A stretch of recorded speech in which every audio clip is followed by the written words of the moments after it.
This is a Cranmer abacus, which was developed in 1962 by T.V. Cranmer, director of the Services for the Blind of the Kentucky Department of Education, and he invented it because he found it impossible to work with the soroban beads on the Japanese abacus. When using the abacus, it should lie on a flat, hard surface. The single row of beads should be away from the student and parallel to the edge of the table. The abacus has an oblong frame which is attached to 13 vertical rods.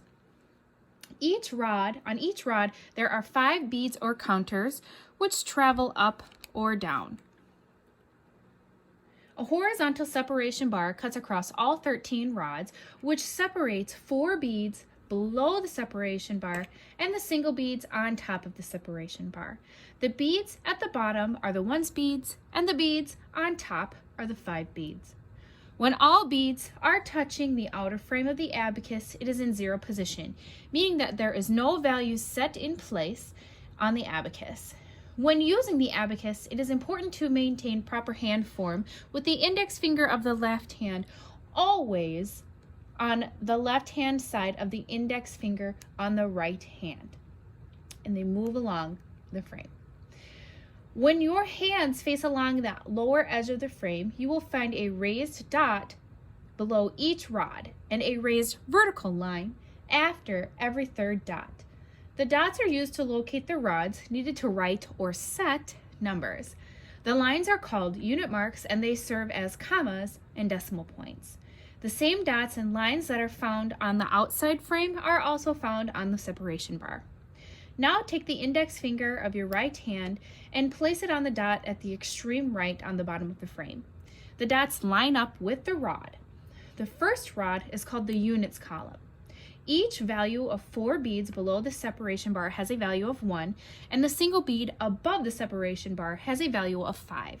The value of each rod is 10 times the value of the corresponding bead on the preceding rod. The first column is the ones, the second column is the tens, the third column is the hundreds, the next column is the thousands, and so on and so forth until the last bar, which is the trillions column on the extreme left. So it would be 1, 2, 3, 4, 5. And when we set 5, we sweep it on down. Then we have 10, 20, 30, 40, 50, 60, 70, 80. And in the hundreds, we would count 100, 200, 300, 400, 500, so on and so forth. When we record a number on the abacus, it is called setting. And when we remove a number, we are clearing it.